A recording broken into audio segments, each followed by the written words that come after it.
Welcome to the channel. Today, we are going to show you how to easily add a profile photo in the NewsBreak app on your phone.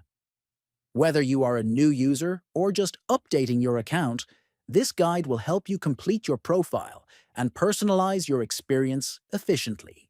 First, open the NewsBreak app on your smartphone. Next, tap on the Complete Profile option.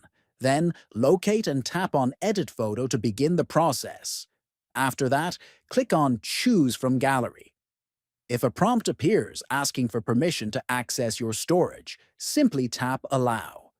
Next, browse your gallery and choose the photo that best represents you.